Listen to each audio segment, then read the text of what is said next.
Hey guys, Kat here and welcome back to my channel. And for today nga is makikilala nyo naman ang aking mga alagang pusa. So kung kahapon, pinakilala ko sa inyo si Coco and also si Kiray. Ngayon naman is makikilala nyo yung mga cats ko. Cute, cute. So ito yung una kong cat. Ang pangalan niya ay Zoro. Ayan siya, ang cute, cute. Pina-adapt lang siya sa akin ng friend ko. Ano siya? Persian cat siya na big bone. Big bone. May konting, ewan ko kung ano. Basta dalawa yung sinabi ng ano kayo. Big bone yung isa. Pero ayan siya. Tingnan nyo guys ang itsura niya. Oh, cute, cute.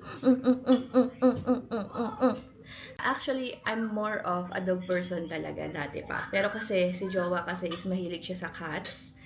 Kaya ayun, bumili nga kami ng cat. So, nung in-offer nga namin to, hindi na kami nagdalawang isip na kunin. Kasi tingnan niyo kung gaano siya ka-cute, oh. Itong ano na to, itong pusa na to is medyo nonchalant. Wala siyang pake. Alam mo, pag binuhat nyo siya, di buhatin nyo siya. Pag hindi nyo siya binuhat, di okay. Pero hindi siya yung pusang lalapit sa'yo. Ikaw yung lalapit sa kanya. At saka ano to, may pagka-seloso to. At kapag may mga bago kaming alaga, mga 1 week kanyang hindi papansinin. Pagtatampo nagsiselos. Pero hindi mo malalaman nagsiselos siya. Basta hindi ka na lang niya papansinin. Ngayon siya. Alam niyo, para sa akin ha, medyo mas madaling alagaan yung mga pusa. Kasi yung mga cats, parang ano sila, hindi sila mahirap turuan. Alam na nila kung saan sila pupups eh. At saka magwiwiwi. So, hindi ka na maghihirapan magpunas-punas pa ng mga pups tsaka wiwi ng pusa. Kasi may cat litter box ka lang, alam na nila kung saan sila magdudumi. So, ayan. Ang cute. So, ang cute talaga. Sungit yan eh. Masungit talaga yan, oh. Ang sungit ng mukha, oh.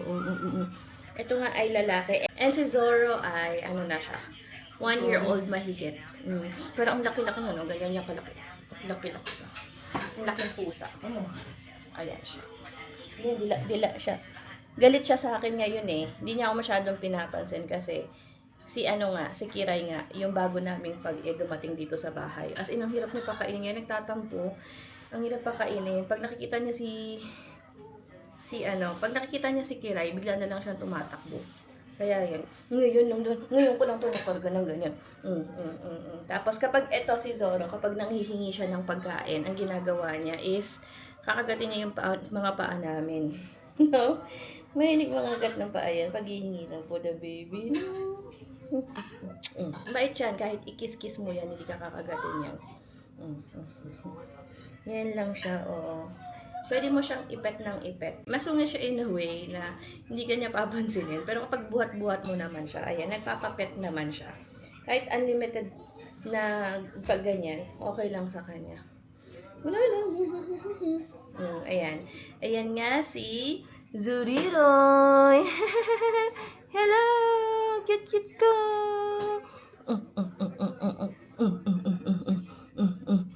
Gigil na ako sa'yo, Zoro.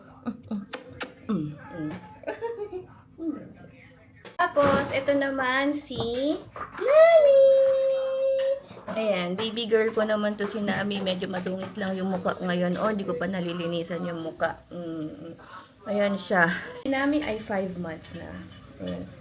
Ayan siya. Oh, baby girl namin yan. Kasi gusto ko sabi ko kay Baby Corn, gusto ko ng orange cat.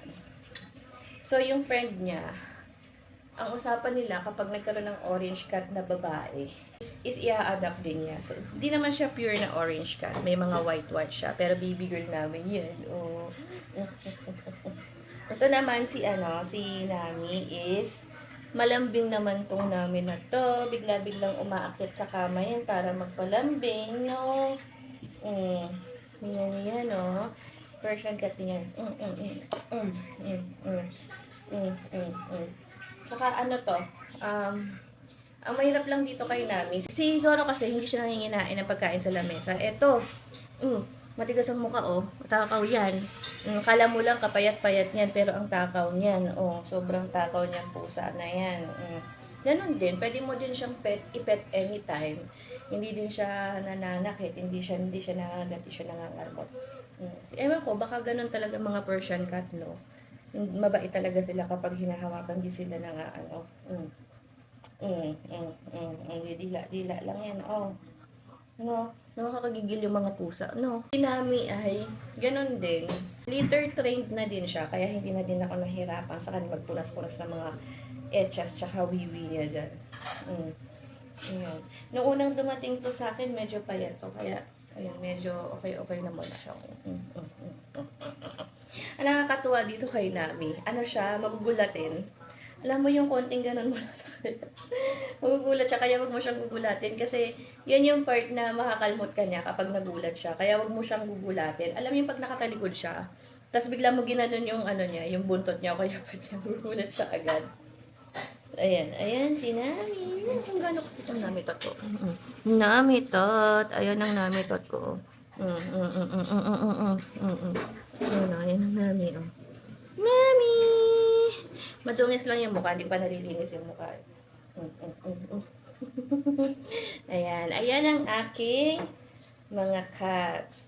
So, ayun nga, meron akong 2 cat, tapos meron akong 2 pugs ngayon. Ito si Nami, okay siya kahit kanino. Playful to si Nami, so wala siyang pakialam kahit may bago kaming alaga. Kaya okay lang sa kanya na may bago kaming alaga, yun nga si Kiray. Pero pagdating sa mga tao, yung mga pusa kasi medyo takot sila sa tao. Medyo nagtatago yan, hindi mo na yun makahagilap kung nasaan sila. Nagtatago na yan pag may mga bisita dito. Bait, no? Bait ng cat, no? Baby yan. Mga baby ko yan. Mga swerte ko yan sa buhay. Mga pusa na yan. Kiss. Basta ayun guys, yun yung mga alaga kong cats, and kahapon nakilala nyo naman yung mga dogs ko. Pero si Kiray nga is for adoption na nga siya, since hindi na nga namin kaya pang mag-alaga ng isang pang pug. Pero naghahanap kami ng tao na aalagaan talaga siya, like ititreat siya ng baby or princess, kasi ganun yung treatment namin sa kanya dito. Kasi ayaw namin naman na gawin lang siyang, alam niyo yun, paanakan, yung pang breed. Meron nang gustong mag-adapt, medyo kinakausap ko pa kung paano diskarte, kung paano namin. Basta yun, update ko na lang kayo about dun kay Kiray. So, yun nga ang ating day 24, guys. Na-meet nyo na lahat ng alaga ko. So, see you on our next video!